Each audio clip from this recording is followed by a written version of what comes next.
de azi. Două statui magnifice. O grădină nemai văzută, primită ca dar de nuntă. Un far a cărui flacără nu se stingea niciodată. Templul unei zeițe puternice și două morminte care depășesc orice imaginație. Au fost 7 la număr. Azi, una singură a mai rămas în picioare. Sunt Raluca și sunt convinsă că v-ați prins unde vom merge astăzi. Vom face o călătorie lungă în timp până la antichitate, unde vom vizita cele 7 minuni ale lumii.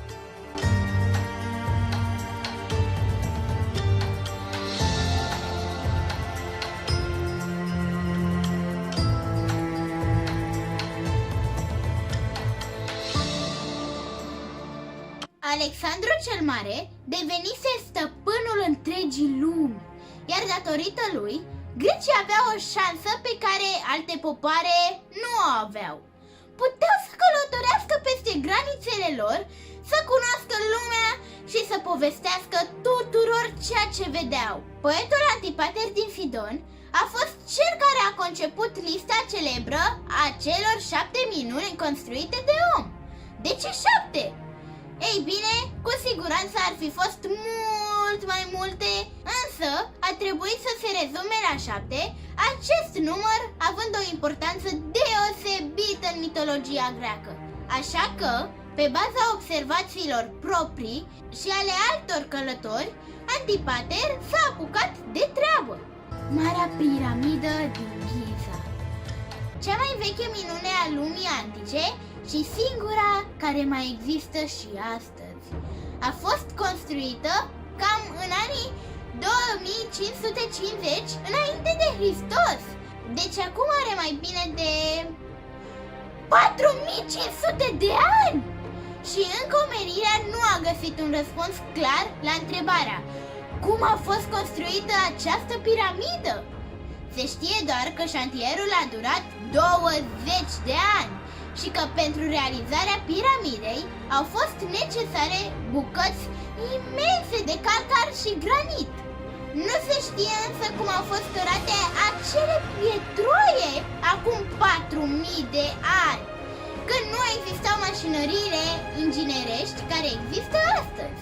Însă, nici de cum nu ducem lipsă de teorii. Blocurile de piatră ar fi fost împinse sau trase pe niște rampe. Civilizația care le-a construit ar fi avut puteri supranaturale. Ar fi putut să zboare și să facă obiectele să zboare. Vechii egipteni ar fi primit informații de la extraterestri. Sau chiar extraterestrii ar fi de fapt constructorii piramidelor și al Sfinxului de pe platoul Giza. Și-și merită din plin numele de minune dacă ne gândim la cum a fost construită. Doar pietroaiele au fost cărate de la 845 de kilometri, iar fiecare dintre ele cântărește cam 2 tone și jumătate. Tot ce știm sigur este scopul construirii acestei piramide. Avea să servească drept mormânt faraonului Khufu sau Cheops, așa cum îl știau grecii. La vremea aceea, persoanele de vază din Egipt erau transportate după moarte în piramide, ce aveau să le fie și temple și morminte. Pe lumea cealaltă nu trebuia să le lipsească nimic. De aceea, odată cu trupurile lor, în piramide se ferecau și obiecte de preț, adevărate comori, de care cel mort să se poată folosi în viața de dincolo. De-a lungul milenilor, piramida a fost un magnet pentru învățați, curioși, dar și pentru hoți. În piramida lui Cheops, arheologii nu au mai găsit nimic, cu excepția sarcofagului. Totul a fost furat, deci și comorile și trupul faraonului. Timp de 43 de secole, până la ridicarea turnului Eiffel, piramida lui Cheops a fost cea mai înaltă construcție de pe pământ.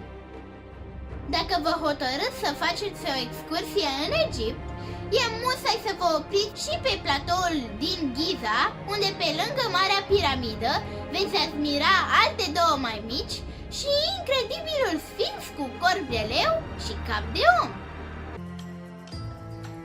Grădinile suspendate din Babilon. Singura dintre cele 7 minuni ale lumii antice, cu privire la care unii cercetători au dubii că ar fi existat. Cu toate că multe personaje de seamă din antichitate le-au descris în detaliu. Poate de aceea și astăzi se fac săpături arheologice în diferite locuri pentru a descoperi rămășițele celebrelor grădini. Dar ce erau de fapt aceste grădini și cum au apărut ele în zona aridă a deșertului? Ei bine, din dorința regelui Nabucodonosor al II-lea de a-și impresiona una dintre soții, Amitis târjea după ținutul muntos și împădurit în care se născuse și trăise până când soțul ei o luase și o dusese în regatul lui. Așa că în anul 600 înainte de Hristos apare o construcție nemai văzută până atunci. Coloane înalte susțineau mai multe etaje cu terase care se micșorau spre vârf. Fiecare terasă a fost căptușită cu un sol artificial, o combinație din mai multe soluri care asigura supraviețuirea arborilor și plantelor din diferite specii.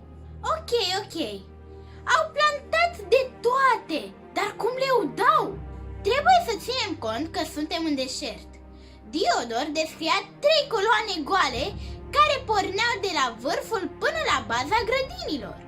Iar săpăturile arheologice moderne au scos la iveală ceva ce nu se mai văzuse în lumea.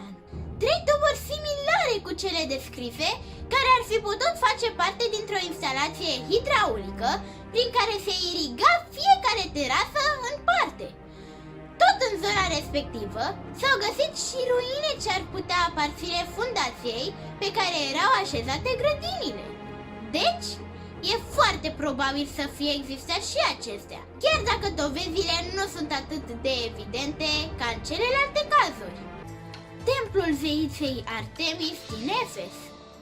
120 de ani a durat ridicarea acestui templu. Cu excepția acoperișului, a fost construit numai din marmură. Coloanele sale erau acoperite cu aur și argint, iar în mijlocul lui trona o statuie înaltă de 2 metri, tot turnat în aur a zeiței Artemis. Pentru locuitorii din Efes, zeița Artemis era foarte importantă și aveau chiar un festival anual religios dedicat ei. 21 iulie, anul 356 înainte de Hristos, data la care se naște unul dintre cei mai mari lideri ai istoriei, Alexandru cel Mare. Se spune că zeița Artemis a fost așa de încântată de venirea lui pe lume, încât a neglijat apărarea templului. Și atunci, tragedia s-a întâmplat. Herostrat, un om din popor, își dorea de mult timp să fie mai mult decât atât. Voia ca oamenii să-și amintească de el, să intre în istorie, indiferent cum. Iar distrugerea uneia dintre cele 7 minuni ale lumii îi va asigura celebritatea. Așa că, în acea noapte de vară, a dat foc mărețului templu. Cultul lui Artemis era însă prea puternic. Așadar, autoritățile și chiar Alexandru cel Mare însuși au sprijinit refacerea lui. Dar istoria lui zbuciumată va continua. În anul 268, tot înainte de Hristos, goții au atacat Efesul, pe care l-au incendiat fără milă. Aceeași soartă a avut și templul, dar din nou locuitorii din Efes au votat pentru renovarea lui. Asta până 400 de ani după Hristos. Patriarhul Constantinopolului a ordonat distrugerea lui. Cultul păgânismului pălise și odată cu el și venerarea lui Artemis. Efesenii erau acum creștini. Nu-i mai preocupa soarta templului. Ce mai rămăsese din el și putea fi reutilizat în alte construcții a fost transportat la Constantinopol pentru ridicarea catedralei Sfânta Sofia. statuia lui Zeus din Olimpia. Avea 12 metri. A fost sculptată în lemn și îmbrăcată în foi de aur și plăci de fildeș, iar în jurul ei s-a construit un templu închinat celui mai puternic zeu. Acesta era așezat pe un tron, avea capul încununat cu ramuri de măsline, iar o mantie îi cădea pe umăr. În mâna dreaptă ținea o victorie, iar în mâna stângă un sceptru pe care ședea un vultur de aur.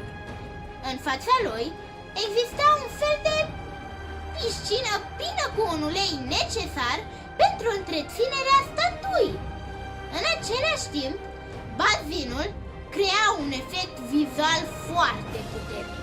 Zeus se reflecta în el ca într-o oglindă uriașă. Nu se știe exact ce s-a ales de impozanta statuie. Se pare totuși că ar fi fost dusă și ea la Constantinopol și ar fi pierit tot într-un incendiu. Pe locul fostului templu au fost descoperite multe vestigii, printre care monede, inscripții și ceramică, toate înfățișând vechea statuie. Și poate cea mai importantă descoperire a fost soclul pe care se ridica odinioară zeul cel mândru. Mausoleul din Halicarnas era înalt cam cât o clădire cu 16 etaje din zilele noastre și servea drept mormânt. Guvernatorul provinciei Caria din Asia Mică, Mausol, își dorea să-și petreacă viața de dincolo într-o clădire impresionantă, alături de soția sa, Artemisa.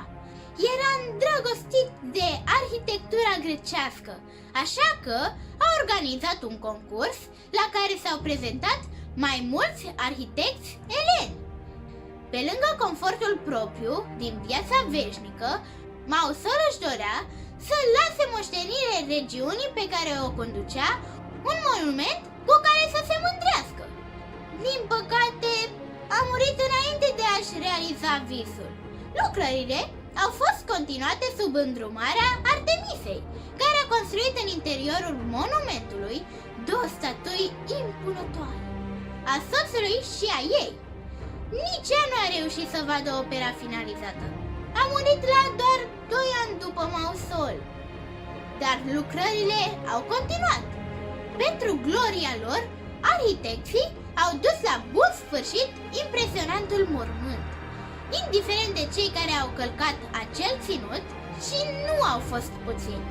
Nimeni nu a îndrăznit să facă vreun rău mormântului.